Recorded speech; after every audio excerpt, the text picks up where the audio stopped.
In this video, I'm going to show a couple of monocolored rares from the Ravnica block and a few artifacts. All of these I bought recently at a very reasonable price. I think between 50 cents and $1 for each. I think they qualify all as what you call junk rares. Ghost of the Innocent is a 7-drop from Ravnica. It's a creature spirit, and it's a 4/5, so it's a little heavy. If a source would deal damage to a creature or player, it deals half that damage rounded down to that creature or player instead. Now this applies apparently to everything. It applies to your stuff and your opponent's stuff.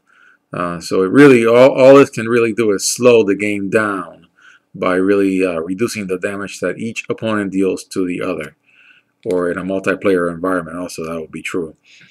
Flicker form, it's a 2-drop enchantment aura, enchant creature, of course that's why it's an aura, and for a 4-drop, it's got a very long paragraph that in a limited context you would never read it, you would play some other card.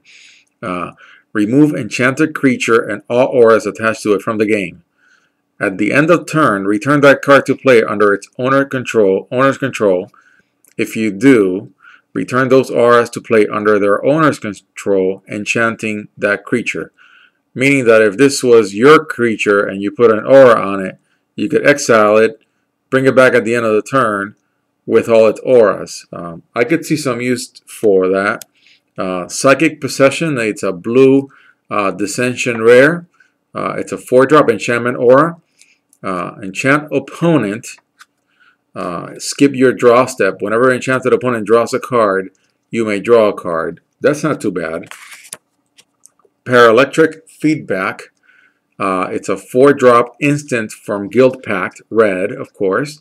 It deals damage to target spell's controller equal to that spell's converted mana cost. That could be useful, but it is a 4-drop, and anything in red above a 3-drop has to be really amazing, in my opinion, to play well. Skargan Firebird is a 6-drop 3/3 Guildpact creature, a Phoenix. For some reason, the Phoenix creature type is a favorite for junk rares. It's got a Bloodthirst 3. If an opponent was dealt damage this turn, this creature comes into play with 3 +1/+1 counters on it. Fine, then it would be a 6/6, a 6 for 6/6. That isn't terrible, but it's based on a specific condition that doesn't have to happen. And then the 3 different mountains that you would play for the mana ability put this card clearly in a red deck, in a mono red deck. But not even in a red deck wins, where you would play really fast and try to win as fast as possible. This would actually be a slow red deck, mono red deck. Return this card from your graveyard to your hand. Play this ability only if an opponent was dealt damage this turn. That's not too bad, but it would definitely be in a casual environment where you'd play this card.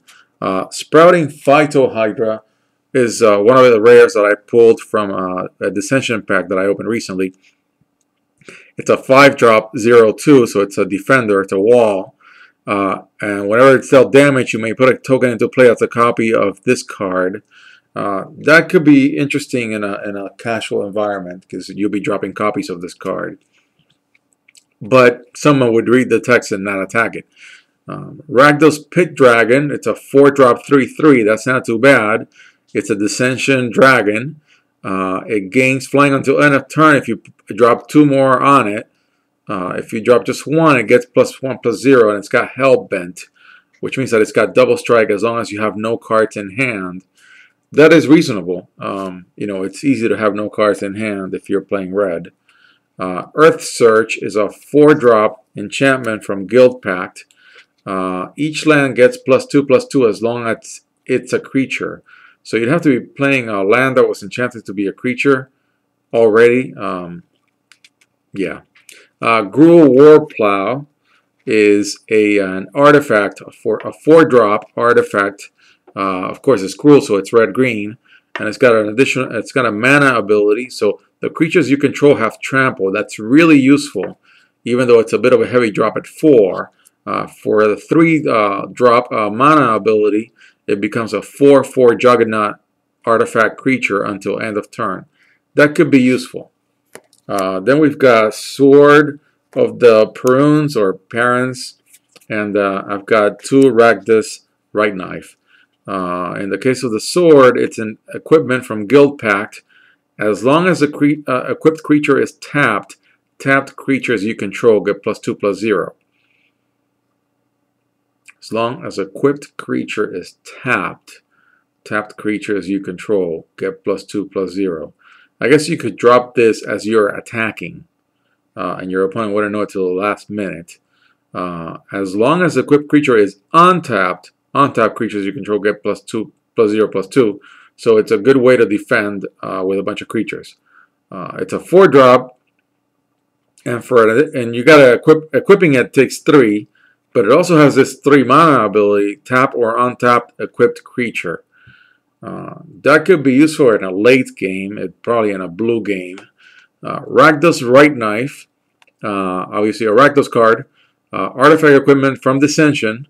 Equipped creature gets +1/+0 for each blood counter on this card, and has, when you tap it, sacrifice a creature, put a blood counter on Rakdos Right Knife.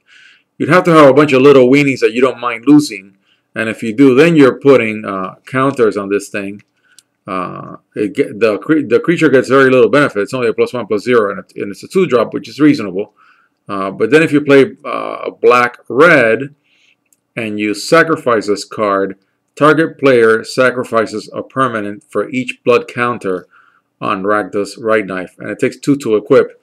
I can see this card being useful in some environments, but the whole thing about sacrificing and sacrificing your own creatures can be really counterproductive. 2 of Moratorium Stone, 1 Plague Boiler. Plague Boiler is a 3-drop Ravnica artifact. It's a Golgari artifact. It's got green and black.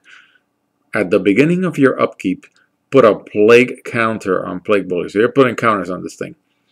Then for a 3-drop, you can put another counter or remove a counter from it. So it's basically a transaction cost. And when this thing has 3 or more plague counters, sacrifice it. If you do, destroy all non-land permanents. That could be useful if you're really down and you've got nothing on the board. Moratorium Stone is a Guildpact rare artifact. It's a single drop that's very light. For additional 2, you can remove a target card in a graveyard from the game. Costs you 3 to do that. It's an Orzhov card, white-black, and for an extra 4 mana with 1 white, 1 black, and you tap it, you sacrifice it, remove from the game target non-land card in a graveyard. All other cards in graveyards with the same name as that card, and all permanents with that name. That could be useful. It's kind of like a Sever the Bloodline, which is a black sorcery in Innistrad, but here it's a fairly light artifact, although when you're dropping 4 more, it doesn't become light anymore. Then you've got Evolution Vat and Muse Vessel. Evolution Vat is a rare artifact from Dissension. For an additional 3, you can tap this one, this artifact, and you tap target creature and put a +1/+1 counter on it. Until end of turn, that creature gains, and it's a Simic ability, 2 and a green and a blue, double the number of +1/+1 counters on this creature. Of course, you're kind of taking it out of action because you're tapping it, but then you're giving it lots of counters. So, and it's only until end of turn. Again, I'd have to really think about this card. Muse Vessel, it's a 4-drop.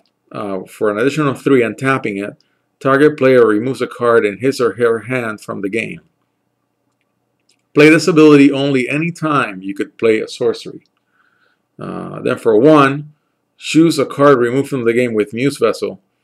You may play that card this turn. That could be useful because you're taking over somebody else's card. These are both from Dissension.